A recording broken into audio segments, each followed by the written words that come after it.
Lucas Media. So Shakur Stevenson did an interview with the Breakfast Club a couple of days ago. Shout out to the Breakfast Club and Shakur Stevenson as well. And he just talked about a couple of things, who he wants to fight, and Keyshawn Davis, who's up and coming at 135 pounds, Turkey Al Sheik, so on and so forth, right? But DJ Envy asked Shakur Stevenson who he wanted to fight, and he said he wants to fight Gervonta Tank Davis. And he basically said that even when you think of his resume, it's solid, but the people that he fought, either he weight drained them or he struggled against people that 135 pounds. Example, Pitbull Cruz and Lamont Roach. Just Hilarious also talked about how Gervonta was going to knock Shakur out. A lot of people think Shakur might be chinny.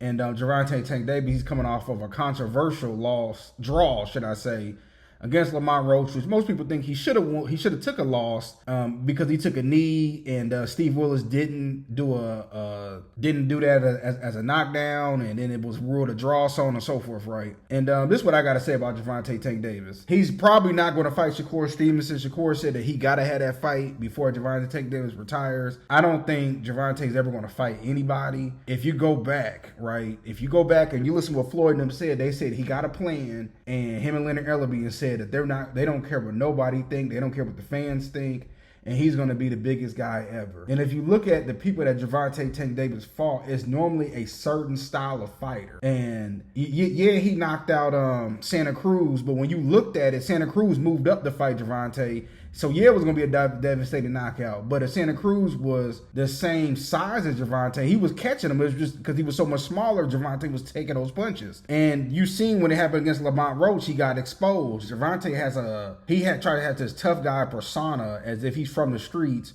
Which I'm not saying he's not from a impoverished neighborhood, but you've been fighting ever since you've been a little kid. But let Gervonta Tank Davis tell you, he out there shooting dice and hitting licks and drilling and everything else you can think of. Boy, Lamont Roach, who's also he's from Washington, D.C., which ain't far from Baltimore.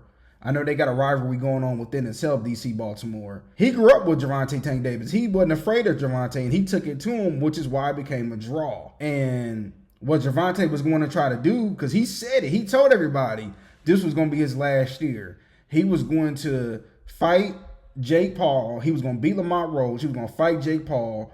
Probably make $20-25 million. You know, Al Heyman and PBC got to get their small cut or their third of a cut. And then he was going to retire. And he was going to retire undefeated. Do y'all remember when he went up with Tevin Farmer, ran up on him several times? The very first time he did, Gervonta, and he got a Baltimore accent. You know, shout out to my, I got a cousin out there, Duke, man. Shout out to you. All you heard Gervonta say was, I ain't going to never lose. You ain't got to worry about me losing. And he said that that's one of his biggest fears is losing. So he was going to cash out and leave. And this is unfortunate because you hear people talk about how you got all these people, right? You got Devin Haney, Teofimo Lopez, who I don't really care for, Gervonta Tank Davis, Shakur Stevenson. Now you got Keyshawn Davis. I believe Abdullah Mason's down there. And it's hard for them to mix it up. Yeah, you seen Devin Haney fight George Kambosos. And he fought Ryan Garcia, who was on the juice at 140 pounds. But you don't really see, like Shakur hasn't fought the big guys. We was calling for years for Devin Haney and Gervonta Tank Davis. The PBC didn't want that fight to happen. The politics was involved. And this is why boxing is where it is, man. But all this, Tank Davis, man, you know, he got Mike Tyson power and all of that.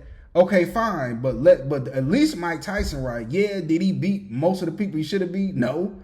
But at least up until, 1990, he was knocking people out. And even when you go back and watch him versus Michael Spinks, when Michael Spinks was considered lineal, Mike Tyson came in there, man, on business, man. Gervonta, he's not like that. Even when you talk about him, right, when you criticize him, he gets very emotional about it.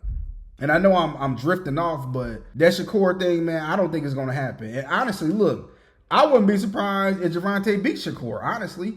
Style-wise, I think it could happen, you know, but Gervonta, he's going to have to humble himself, and he's going to have to do way more training, stay out of trouble, and fight the people that the fans want him to see. But I doubt it. I doubt it'll ever happen. But maybe I'm wrong. Who knows, you know. But I just want to get my quick thoughts about it. Tell me what y'all think.